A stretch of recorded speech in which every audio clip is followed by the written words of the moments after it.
마지막 고별 설교를 무엇을 할까 참 고민을 많이 했었습니다.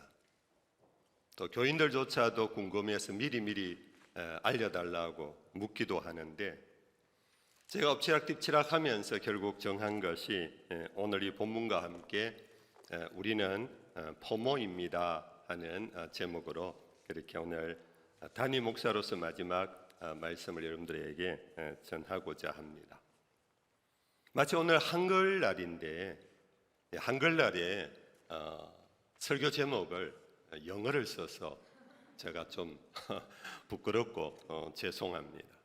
이해를 해주시리라 생각하고요.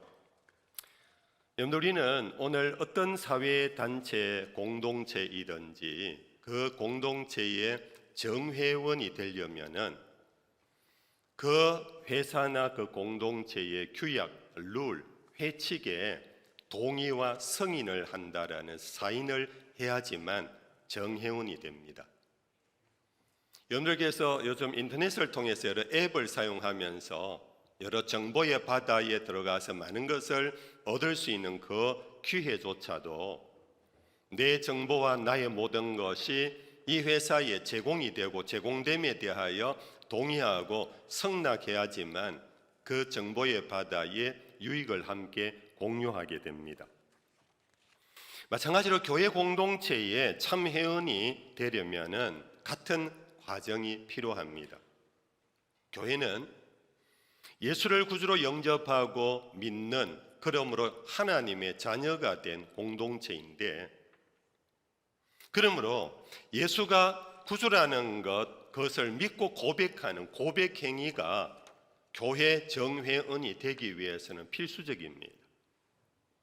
그래야지만 세례를 받게 되고 세례를 받은 자만이 교회의 정회원으로서의 모든 것을 누릴 수가 있습니다. 그런데 세례를 받기 전에 당신은 예수를 구주로 믿습니까? 하는 핵심 질문과 함께 묻는 것이 있습니다. 교회 회원이 되면 세례를 받으면 당신은 이런 일에 거룩한 의무를 지게 되는데 이 의무를 지겠습니까? 하는 질문에 그렇게 하겠습니다 함으로써 세례받기 전날 장로님들 앞에서 가지는 문답식에 합격을 하게 됩니다. 그래야 그 이튿날 세례를 받고 교회의 정회원이 됩니다. 그런데 우리 범어교회에 회원 규약이 뭔지 아십니까? 물론 이 규약은 서명한 적이 여러분들 없을 것입니다. 그러나 여러분들 주일마다 예배당에 오면 주보를 받게 되고 예배의 순서를 보면서 펼치는 중에 눈에 계속 들어오는 것이 바로 우리 범어교회 회원 규약이라 할 수 있는 게 있습니다. 여러분들 주보를 한번 펼쳐보시겠어요? 첫 안 1페이지에 보면 예배 안내 바로 밑에 4개의 영문이 있습니다. Prayer, 기도, Obedience, 순종, Maturity, 성숙, 그리고 Oneness, 하나됨. 언제부턴가 우리 범어교회가 영문 교회명을 정하면서 우리가 행정기관에서 범어동할 때 BOMO라고 하는 것 대신에 POMO라는 것으로 범어교회를 칭하는 그런 영문으로 정하여 사용한 지가 오래됩니다. 저는 이 POMO라는 이것을 낱말풀이를 하면서 제가 이렇게 4가지를 한번 달아본 것입니다. 이것이 어찌 보면은 제가 범어교회를 28년 동안 섬겨오면서 저의 목회 철학이기도 하고 교회가 어떤 교회가 되어야 하는가를 지향해가는 그런 좌표가 되어 왔다 할 수가 있습니다. 이것은 제가 그런 의미를 부여하면서 POMO, P, Prayer, 기도, O, Obedience, 순종, M, Maturity, 성숙함, 그리고 O, Oneness를 제가 의미를 부여했다 하겠지만은 실제로는 가만히 보면 이것은 예수님의 삶을 요약한 것입니다. 예수님은 어떤 분이신가? 기도의 사람이셨습니다. 예수님 어떤 분이신가? 순종의 사람이셨어요. 예수님 어떤 분인가? 온전한 완전한 성숙한 사람의 모형이셨습니다. 예수님 어떤 분이신가? 성부와 성령의 하나됨 속에 원가드 한 하나님으로서 연합된 하나를 이루신 분이십니다. 여러분들 이 네 가지를 오늘 저는 여러분들의 마지막 설교로 이 말씀을 한번 나누어 보려고 합니다. 여러분들 예수님은 기도의 사람이셨습니다. 이것은 너무나 여러분들 잘 아는 겁니다. 예수님은 많은 병자를 고치시고 가는 곳마다 전도하시고 복음을 가르치시는 그 바쁜 일정 속에서도 새벽 미명이면 한적한 곳에 나아가서 기도하신 거룩한 습관을 가지셨습니다. 한 번은 높은 산에 올라갔다가 내려오는데 벙어리 귀신 들린 아이를 데리고 온 아버지가 예수님의 제자들에게 고쳐달라고 왔으나 제자들이 고치지 못한 그런 상황에서 예수님이 그를 고쳐주었습니다. 제자들이 놀랐습니다. 주님, 우리는 왜 못 고치고 주님은 이렇게 쉽게 고칩니까? 하는 질문 앞에 예수님의 답입니다. 기도 외에는 이런 종류의 역사가 일어날 수 없다라고. 예수님은 모든 사역을 기도로 그 능력을 이루어 오셨다라는 것입니다. 우리는 그냥 하나님의 아들이니까 하나님이시니까 당연히 하실 거라고 생각하지만 예수님은 기도 없이는 이런 일이 일어날 수 없다라고 하시면서 예수님은 새벽 미명 한적한 곳에 가셔서 기도의 사람으로 사셨습니다. 제자들은 예수님에게 요청했습니다. 그러면 우리에게도 기도를 가르쳐 주십시오. 이 요청 앞에 예수님은 주저함없이 즉시 바로 그러면 너희는 이렇게 기도하라. 그러면서 우리가 올리는 주님 가르치신 기도를 제자들에게 가르쳐 주셨습니다. 오늘 본문도 예수님께서 십자가를 지기 전에 예수님은 제자들을 위하여 마지막 중보의 기도를 드린 그 기도의 내용들입니다. 제자들을 두고 떠나시는 예수님께서 그 마음을 진솔하게 표현하며 염려하면서 하나님께 드린 기도인데 그 가운데 가장 대표적인 것이 바로 이것입니다. 14절에서 19절에 보면 세상에 두고 갑니다. 저들을 데리고 가지를 못합니다. 세상에 두고 가는 저희들을 지켜달라고, 보호해달라고, 악에 빠지지 않게 해달라고, 저희들을 진리로 거룩하게 해달라고. 예수님은 그냥 십자가에서 피 흘려 나 너희 위해 죽었다, 이 보혈을 믿으면 너희들 다 천국 간다, 이렇게 끝내려고 하지 아니하시고 제자들을 위하여 간절히 마지막 기도를 하셨습니다. 아버지여, 저들을 두고 갑니다. 저들이 이 세상의 죄악에 빠지지 않게 하옵소서. 아버지여, 저들을 데리고 가지 않습니다. 대신 주님 저들에게 진리를 주셔서 진리로 저희들이 거룩하게 하옵소서. 탐욕과 죄악에 빠지지 않게 하시고 아버지의 나라의 일꾼으로 저들이 일어서게 해 주시옵소서. 두 번째, 예수님은 순종의 사람이셨습니다. POO의 obedience.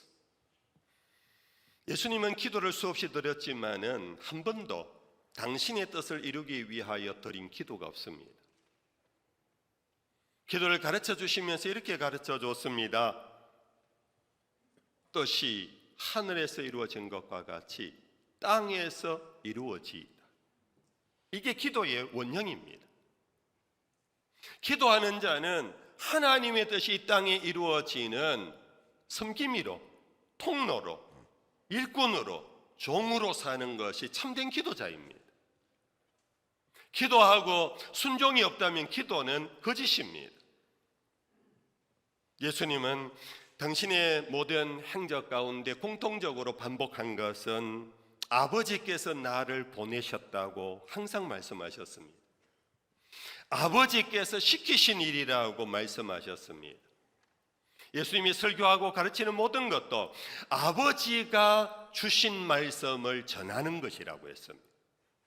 예수님은 완벽한 수동태였습니다. 예수님은 완벽한 종의 삶을 사셨습니다.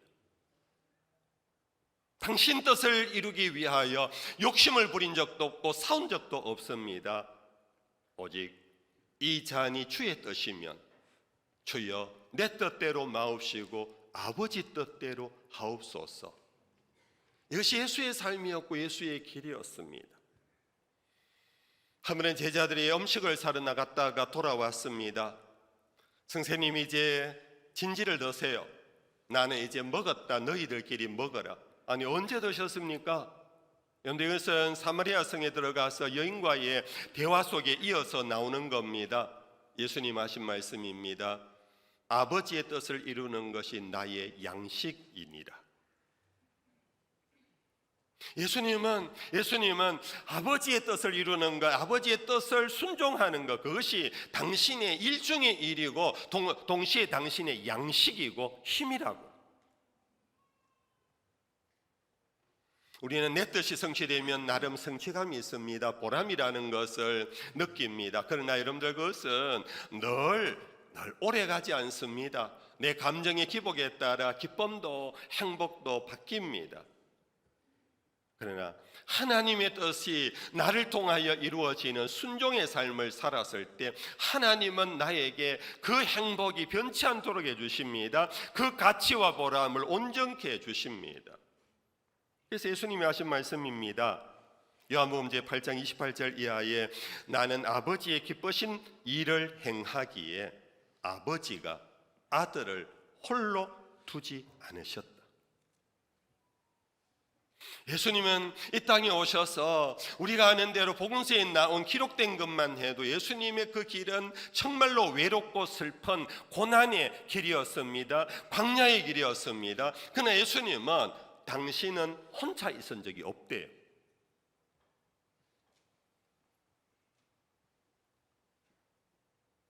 하나님이 자기와 늘 함께 하셨대요. 하나님이 자기와 늘 함께 하셨던 이유는 뭐냐? 내가 아버지의 뜻에 순종하며 살았기. 하나님의 일이 나의 삶을 통하여 이루어질 때 하나님은 나를 버리지 아니하시고 떠나지 아니하시고 내가 땅끝까지 갈지라도 그곳에도 하나님이 나와 함께 하신다라는 이 예수님의 간정을 우리는 잊어버리지 마십시다. 셋째, 예수님은 성숙한 어른이셨습니다. 예수님 말씀 육신이 되어 우리와 똑같은 육체를 입고 오셨기 때문에 유아기 시절이 있었고 윤년 시절, 소년 시절, 청소년 시절, 청년 시절이 있었습니다. 그러한 인간의 성장, 성숙의 변화 우리와 똑같이 겪으셨지만은 성경은 예수님의 성장에 관한 모습 가운데 이 말씀을 기록하고 있습니다. 누가복음 2장 40절에 보면 아이가 몸이 자라고 강하여지는 중에 하나님의 은혜가 그의 위에 있더라. 따라합시다. 하나님의 은혜가 그의 위에 있더라. 예수님의 성장과 성숙은 하나님의 은혜가 함께 했다라는 이 기록을 통하여 오늘 우리도 예수님처럼 그리스도의 장성한 분량에 이르기 위해서는 하나님의 은혜가 우리 위에 있어야만. 세월이 간다고 성장하고 성숙하지 않습니다. 주민등록번호가 오래되었다고 어른이 되는 게 아닙니다. 교회의 어른은 진리 안에서 우리가 이 공동체에 참된 성숙한 사람은 하나님의 은혜로 자라고 은혜에 의해서 강하여지고 그 은혜에 의하여 살아가는 자가 바로 예수님과 같은 성숙한 어른이 되어질 수가 있는 것입니다. 오늘 세상에서 교회를 향하여 초딩이라고 욕합니다. 초딩이라는 말 아시지요? 성숙하지 않다라는 겁니다. 자기밖에 모르고 고집밖에 안 피우고 독선주의고 초딩들이라고 말합니다. 여러분들 우리는 이 부분에 있어서 우리의 책임도 있다라는 걸 인정하면서 우리는 그리스도 안에서 여러분들 장성한 분량에 이르는 성숙함이 우리 범어교회 성도들에게는 나타나야 합니다. 더 이상 초딩이라는 소리 듣지 않아야 합니다. 바울은 디모데 그의 제자에게 그는 두 편의 편지를 남기면서 두 번째 편지 2장 1절에 이렇게 말했습니다. 내 아들아, 그러므로 너는 그리스도 예수 안에 있는 은혜 가운데서 강하라. 내 아들아, 너는 그리스도 예수 안에 있는 은혜 가운데서 be strong, 강하여져야 한다. 네가 청년이라고 강한 것이 아니다. 네가 젊다고 강한 것이 아니다. 하나님의 은혜, 그리스도 예수 안에 있는 은혜 속에서 너가 강하여 온전한 성숙함을 모든 사람 앞에 나타나게 하라고 그랬습니다. 그런데 성경이 말하는 하나님의 은혜가 임한 성숙한 사람의 열매는 뭔가? 그것은 바로 찬양을 많이 부르는 것만이 아닙니다. 교회 열심히 일하는 것만이 아닙니다. 그보다 더 앞선 것은 바로 소명과 사명감으로 살아가는 자입니다. 어린아이는 소명과 사명감이 없습니다. 남이 시키는 일을 따라하고 유행을 따라합니다. 그러나 성숙한 자는 자기의 필로소피가 있습니다. 소명이 있습니다. 사명감이 있습니다. 그것이 바로 성숙한 어른의 모습입니다. 성숙한 자는 사명으로 살기에 사도 바울이 로마 교회에 보낸 편지에서 한 것처럼 우리 가운데 아무도 자기를 위하여 사는 자가 없고 자기를 위하여 죽는 자도 없나니 살아도 주를 위하여 살고 죽어도 주를 위하여 죽는 것이 그리스도인이라고 말했습니다. 그러면 여러분들, 우리는 정말 성숙한 자는 자기 중심성에서 벗어나야 합니다. 예수님께서 두 팔을 벌리시고 세상 죄를 짊어지고 가신 하나님의 어린 양처럼 우리도 두 팔을 벌려야 합니다. 이것이 어른입니다. 아이는 웅켜 잡습니다. 주먹을 칩니다. 덤비려면 덤벼봐라 하고 째려봅니다. 그러나 성숙한 사람은 이렇게 있지 않습니다. 참된 성숙한 자는 손을 펴니다. 가슴을 펴니다. 수용적입니다. 이해심이 많습니다. 따지지 않습니다. 오히려 어른은 남을 안아줍니다. 이것이 성숙한 포모의 maturity. 포모교회 성도는 어떤 사람인가? 성숙한 사람. 포모교회 성도는 자기중심성에서 벗어나야 한다. 하나님의 나라와 의를 위하여 사는 사명감을 갖고 예수 그리스도의 제자다운 삶을 살아가야 한다. 마지막으로 우리 예수님은 성부와 성령과 하나 되신 분이십니다. 여러분들, 이것은 삼위일체 교리를 의미합니다. 우리가 믿는 하나님은 원갓, 한 하나님인데 그 안에 three persons, 세 위격이 있다. 한 분은 아버지이시고 한 분은 아들이시고 한 분은 영이시다. 우리는 그를 부르기를 성부 하나님이라 부르고 성자 하나님이라 부르고 성령 하나님이라 부르는데 이 세 분은 three Gods가 아니고 one God다. 하나님 천지를 창조하시고 구속하시고 구속을 적용하시며 우리를 구원하시는 일에 하나 되신 한 분이시다. 우리가 이 신학을 유대교와 다릅니다. 이슬람교와 다릅니다. 다른 어떤 종교와 다릅니다. 이 다른 신학의 이 신과는 오늘 우리들이 살아가는 삶의 원리가 되어야 합니다.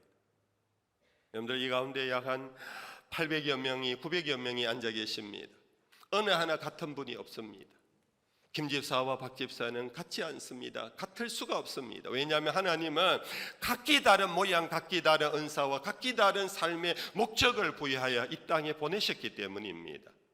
마치 하나님이 천지를 창조하실 때에 해 하나만 하늘에 걸지 아니하시고 달과 별들을 하늘에 뿌려 놓으시고 공중에 나는 새들 가운데 독수리만 만들지 아니하시고 수많은 새들을 하늘을 날게 하시고 땅에 기는 많은 짐승들, 곤충들, 바다의 의족들까지도 한 종류를 만들지 아니하시고 수십만 종의 동식물들을 그렇게 만드셨는데 그러나 하나님이 보시기에 좋았습니다. 왜 좋았습니까? 그들은 하나같이 하나님의 창조의 영광을 노래하며 하나님의 영광을 드러내는데 하나였기 때문입니다. 여러분들, 이 하나라는 것은 우리가 하나 되게 하옵소서라는 것은 전부 다 모여서 장목사같이 되라는 것이 하나도 아닙니다. 우리 이 목사님이 제 후임이라고 해서 전임 목사님, 장목사같이 꼭같이 하나가 되는 것은 그것은 아닙니다. 저에 대한 사명이 있고 이 목사에 대한 사명이 있습니다. 이 목사님 담임 목사님으로 여러분들을 이끌어갈 때에 저와 다른 여러 가지 모양을 여러분들 드러낼 겁니다. 왜 다르지라고 여러분들 항의하지 마십시오. 그것은 하나님의 뜻입니다. 그러나 문제는 성령 안에서 우리는 하나가 되어야 합니다. 우리의 존재의 가치와 목적이 하나입니다. 사람의 제일 되는 목적이 뭡니까? 하나님을 영화롭게 하며 그로 인하여 영원히 즐거워하는 이 부분에서 하나님은 우리가 하나 되기를 원하십니다. 오늘 성경 본문에서 바로 그것을 예수님은 간절히 간구하고 있습니다. 아버지여, 아버지께서 내 안에 내가 아버지 안에 있는 것 같이 그들도 다 하나가 되어 우리 안에 있게 하사 세상으로 아버지께서 나를 보내신 것을 믿게 하옵소서. 내게 주신 영광을 내가 그들에게 주었사오니 이는 우리가 하나가 된 것 같이 그들도 하나가 되게 하려 함이니이다. 사랑하는 성도 여러분들, 사실 하나님이 천지를 창조하셨을 때 이렇게 하나 되었던 만물이 깨어지고 부수어져 버렸습니다. 인간이 범죄함으로 인하여 둘이나 바의 한 몸이었던 아담과 하와가 서로를 부끄러워하면서 부부의 관계가 깨어져 버렸습니다. 그들이 낳았던 최초의 두 아들 가인과 아벨이 제사의 문제 때문에 서로 미워하고 시기하다가 형이 동생을 죽이는 형제지간의 관계가 부수어져 버렸습니다. 가인은 두려워서 도망을 쳐버렸는데 에덴 넘어 놋 땅으로 가서 성을 쌓는 바람에 에덴과 놋 땅이 서로 갈라져 버렸습니다. 인류의 역사는 이와 같은 갈라짐과 부서짐과 분열의 역사가 지금까지 계속되고 있습니다. 이것이 죄의 결과이고 우리 인류의 고통의 고통입니다. 우크라이나와 러시아가 왜 싸웁니까? 바로 이것의 뿌리가 있기 때문입니다. 이러한 세계를 구원하기 위하여 오신 예수님께서 세상을 구원하는 길이 뭐냐? 하나 되게 하는 거였습니다. 이 하나 되게 하기 위하여 예수님이 취하신 것이 당신의 몸을 부숴버렸습니다. 당신의 몸을 찢어버렸습니다. 예수님이 떡을 떼어 제자들에게 주시면서 이것은 내가 너희를 위하여 찢기는 내 살이니 받아 먹으라.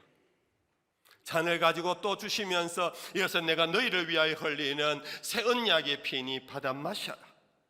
이것을 먹는 자는 영원한 생명이 있을 것이라. 예수님, 당신은 당신이 부서지고 조각난 이 조각들을 우리에게 먹여주시면서 너희는 한 피 받아 한 몸 이루었으니 형제요 자매니라.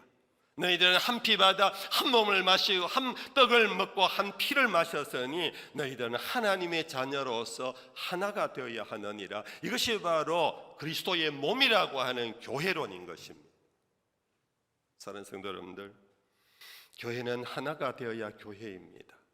그것이 예수 그리스도의 성찬을 먹고 마신 공동체이기 때문입니다. 한 피 받아 한 몸 이루지 못한다면 그것은 그리스도의 교회가 아닙니다. 우리 속에 있는 죄성은 계속해서 분열을 원합니다. 우리 속에 있는 죄성은 마귀의 유혹 앞에 계속해서 나는 저 사람과 달라 털려 그리며 정죄하고 던져버리는 것이 우리 속에 있는 죄의 욕망입니다. 성도 여러분들, 우리는 예수님의 제자라면 우리도 우리 자신의 욕망을 부수어야 합니다. 우리의 죄의 본성을 찢어버려야 합니다. 근데 그것은 우리 스스로 못합니다. 여기에 성령을 보내주셨습니다. 성령이 오셔서 성령의 열매로 사랑과 일학과 화평과 온유와 절제와 이 모든 열매를 통하여 이루어 가시는 것이 뭐냐? 바로 한 피 받아 한 몸을 이루는 하나됨의 교회를 세워 가도록 하시는 성령의 뜻입니다. 저는 어제 이대호 롯데 4번 타자가 어제 은퇴를 했더라고요. 어디 보니까 선수에서 이제는 관중석으로 그려놨더라고요. 저는 이 강단에서 회중석으로 내려갑니다. 그러나 범어교회가 포모가 되게 하옵소서. 기도하는 교회가 되게 하옵소서. 순종하는 교회가 되게 하옵소서. 성숙한 사명자의 교회가 되게 하옵소서. 성령 안에서 하나가 되는 교회가 되게 하옵소서. 이 기도를 회중석에 앉아서 골방에서 계속 기도할 것입니다. 한번 따라합시다. 우리는 포모입니다.